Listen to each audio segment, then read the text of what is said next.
कानपुर उत्तर प्रदेश के deputy CM Brajesh Pathak राष्ट्रीय गीत वंदे मातरम को भारत की संस्कृति, सभ्यता और राष्ट्रभक्ति का प्रतीक बताया है।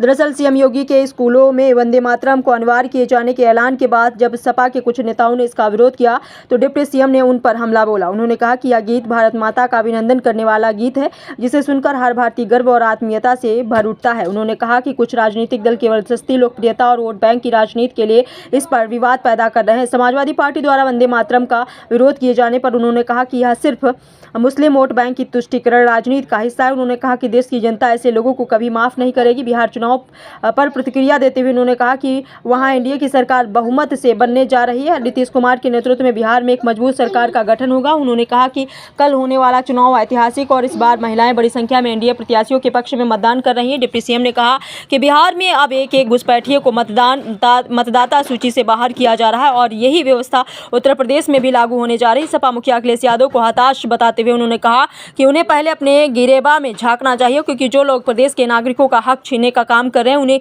कड़ी से कड़ी सजा दी जाएगी।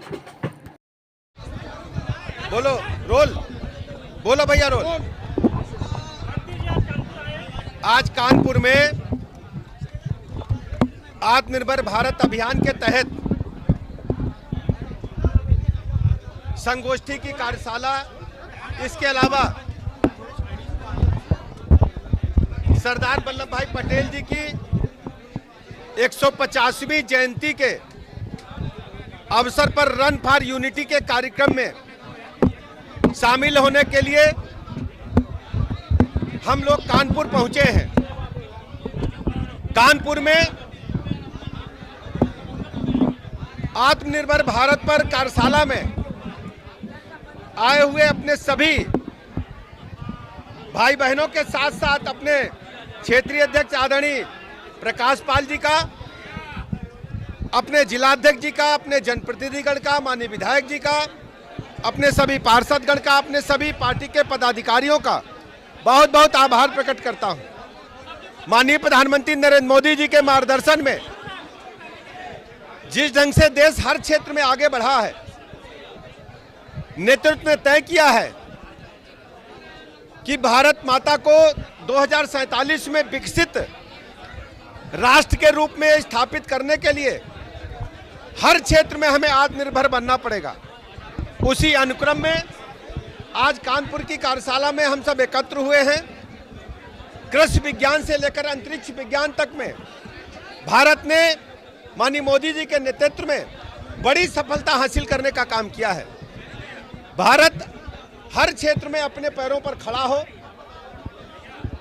इस कार्यशाला के माध्यम से हम कानपुर के उद्योगपतियों को, व्यवसायियों को, इसके अलावा जो उपभोक्ता, उनसे भी आह्वान करने के लिए आए हैं कि हम दैनिक जीवन में जो भी वस्तुएं उपयोग में लाएं वो भारत में बनी हो, उत्तर प्रदेश में बनी हो, भारत के हमारे जवानों का उसमें पसीना लगा हो, मेहनत लगी हो, ऐसे ही प्रोडक्ट्स को हम खरीदेंगे।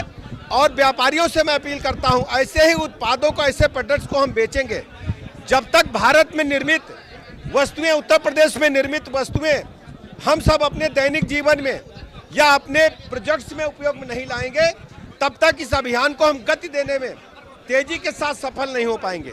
इसलिए आत्मनिर्भर भारत अभियान के तहत हम सब भारत में बनी वस्तुओं का उपयोग करेंगे, भारत में बनी वस्तुओं को ही बेचेंगे और खरीदेंगे। सरदार वल्लभ भाई पटेल जी की 150वीं जयंती के अवसर पर रन फॉर यूनिटी के कार्यक्रम में हम पूज्य सरदार जी के जीवन चरित्र पर प्रकाश तो डालेंगे ही, लेकिन सरदार वल्लभ भाई पटेल जी ने आज़ाद भारत के बाद जो बड़ा सपना भारत माता के लिए देखा था, उस संदेश को जन जन तक पहुंचाने का काम करेंगे। उनका जो जीवन चरित्र है उसको जन जन तक पहुंचाने के लिए हम सब आज आपके बीच में आए हैं। ऐसे अवसर पर मैं आप सबका बहुत बहुत धन्यवाद देता हूं। देखिए, आप जानते हैं वंदे मातरम जो गीत है वो राष्ट्र गीत के रूप में लगातार सम्मान पाता रहा है।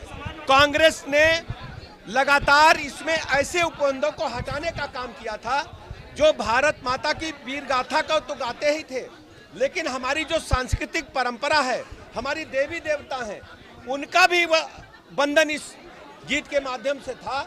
कांग्रेस ने उन बंधों को हटा करके हमेशा भारत की संस्कृति से खिलवाड़ करने का काम किया है, केवल तुष्टीकरण की राजनीति के तहत किया है। जो समाजवादी पार्टी सहित अन्य विपक्षी दल हैं, केवल तुष्टीकरण की वोट की पॉलिटिक्स की वजह से इस प्रकार का बयान दे रहे हैं। भारतीय जनता पार्टी हमेशा भारत की संस्कृति को, भारत माता को सर्वोच्च मानते हुए अपने सभी कार्यक्रमों को करती है।